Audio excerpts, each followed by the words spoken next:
1 июля в России стартует сельскохозяйственная перепись. Она проводится раз в 10 лет для того, чтобы оценить агропромышленное состояние страны. О том, как проходят подсчеты в Ленском районе, расскажут наши коллеги. Уполномоченная по проведению сельхозпереписи в Ленском районе Надежда Соловкова форму переписчиков хранит в шкафу в своем личном кабинете. Одежда и аксессуары поступили в наш район недавно. Форма светоотражающая, заметить которую можно и в темноте. В ближайшее время ее передадут адресатам. Вот такая бейсболка, вот такая жилетка, на которую будет прикрепляться вот такая эмблема. И вот такая сумка. Обязательные атрибуты любого переписчика. Если вы рядом со своим участком увидели человека в такой одежде, не пугайтесь, смело открывайте двери.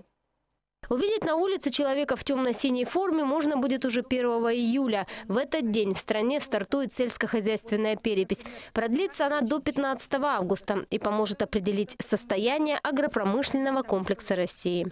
Все-таки проследить, какова наша продовольственная безопасность, как люди себя обеспечивают. Тут все связано с тем, что и санкции наложены на наше государство.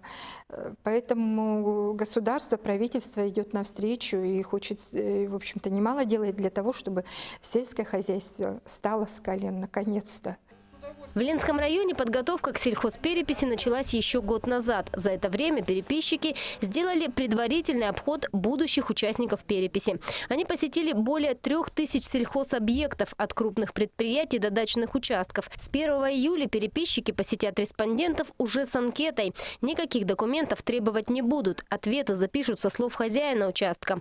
Спросят, сколько земли имеете, что выращиваете, каков объем урожая. У владельцев коров узнают, какие надои, у тех, кто держит куриц, сколько сносят яиц. Вот один из листов по личному подсобному хозяйству, вот так вот будет выглядеть, это копия, но вообще он будет желтого цвета. Будет в нем, значит, страниц получается 9 страниц. 9 страниц, по каждому переписчик придет к респонденту и будут они вместе заполнять. Всего в Ленском районе будет работать 7 переписчиков. Это в основном сотрудники управления сельского хозяйства, которые хорошо знакомы с этим направлением. Они будут трудиться 1,5 месяца с утра до вечера и каждый день отправлять новые статистические данные в общую базу переписи. Напомним, что последний раз сельхозперепись проводилась 10 лет назад, в 2006 -м. Тогда выяснилось, что в стране 40 миллионов гектаров земли не использовалось в сельскохозяйственном производстве. И это стало важным аргументом в пользу усиления государственной поддержки сельского хозяйства.